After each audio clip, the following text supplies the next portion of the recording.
ایک دن میرے حضور علیہ السلام سیر کرتے کرتے باہر تشریف لے گئے. وہاں ایک قافلے نے پڑاؤ کیا ہوا تھا. ان کے اونٹ چر رہے تھے. ایک خوش قسمت سرخ رنگ کا اونٹ تھا جو میرے حضور علیہ السلام کو پسند آ گیا. میرے حضور علیہ السلام نے قافلے والوں سے پوچھا کہ یہ اونٹ بیچنا ہے. پتہ نہیں انہوں نے بیچنا تھا یا نہیں بیچنا تھا. جب میرے حضور نے پوچھا کہ یہ اونٹ بیچنا ہے, انہوں نے کہا جی بیچنا ہے. اچھا کتنے کا بیچنا ہے؟ کہا جی اتنے کا بیچنا ہے. سودا طے ہو گیا, بات چیت ہو گئی. حضور علیہ السلام نے فرمایا میں کوئی تاجر کی غرض سے تو آیا نہیں کہ رقم ساتھ لے کے آتا. میں تو سیر کرتا آ نکلا, تمہارا اونٹ مجھے پسند آ گیا اور سودا طے ہو گیا. ایسا کرو کہ اونٹ مجھے دے دو, میں گھر جا کر اس کی قیمت آپ تک بھیج دیتا ہوں. انہوں نے کہا جی ٹھیک ہے. میرے حضور علیہ السلام اونٹ پکڑ کر گھر کی طرف چل دیے. جب حضور علیہ السلام ان کی نظروں سے اوجھل ہوئے تو وہ ایک دوسرے کو کہنے لگے, یار یہ جو شخص اونٹ لے کر گیا ہے اس کا پتہ بھی کسی نے پوچھا ہے کہ اس کا پتہ کیا ہے, اس کا نام کیا ہے, کہاں رہتا ہے؟ اونٹ لے کے چلا گیا ہے اور ادھار لے کے گیا ہے. جب کسی کو نقد سودا دیا جائے تو اس کا اتا پتہ پوچھنے کی ضرورت نہیں ہوتی, اور جب کسی کو ادھار دیں یا تو آپ ان کو جانتے ہوں یا تو درمیان میں اس کا ضامن کوئی ہو. ایک دوسرے کو کہنے لگے او نادانو, ایک شخص آیا ہے اور تم نے اس کا اتا پتہ نام تک نہیں پوچھا, قیمتی اونٹ پکڑ کے دے دیا. اور کیا تم سب کی عقل پر پردہ آ گیا تھا؟ کم از کم اس کا نام تو پوچھ لیتے. ایک بولا یار میں کیا کرتا, جب وہ باتیں کرتے تھے منہ سے پھول جھڑتے تھے. دوسرا بولا یار میں تو اس کی آنکھیں ہی دیکھتا رہا. جب انہوں نے یہ گمان کیا کہ ہم نے قیمتی اونٹ ضائع کر دیا ہے تو اب تک خاموش بیٹھی سردار کی بیوی نے خیمے سے پردہ اٹھایا, کہا خبردار کسی نے بھی اس کے خلاف اگر بات کی تو اگر وہ شخص تمہارے اونٹ کی رقم دینے نہ آیا تو مجھ سے لے لے, مجھ سے لے لینا,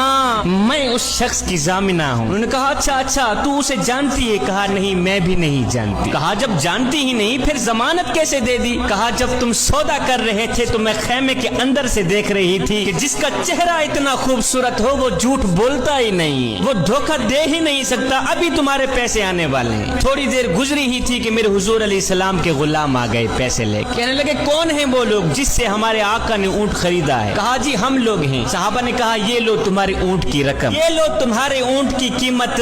انہوں نے کہا بھائی قیمت بعد میں دینا, پہلے یہ بتا کہ وہ محبوب رہتا کہاں پہ؟ صحابہ نے کہا سامنے مدینے میں اس محبوب کے ڈیرے ہیں. کہا پھر رقم بھی اپنے پاس رکھو, اونٹ بھی اپنے پاس رکھو, ہمارے دل بھی اپنے پاس رکھو, ہمیں تو اب دن رات اس محبوب کا دیدار ہی چاہیے. ہائے میرے حضور کی صورت ہی کیا دیکھی, اونٹ بھی بک گیا, خود بھی بک گئے.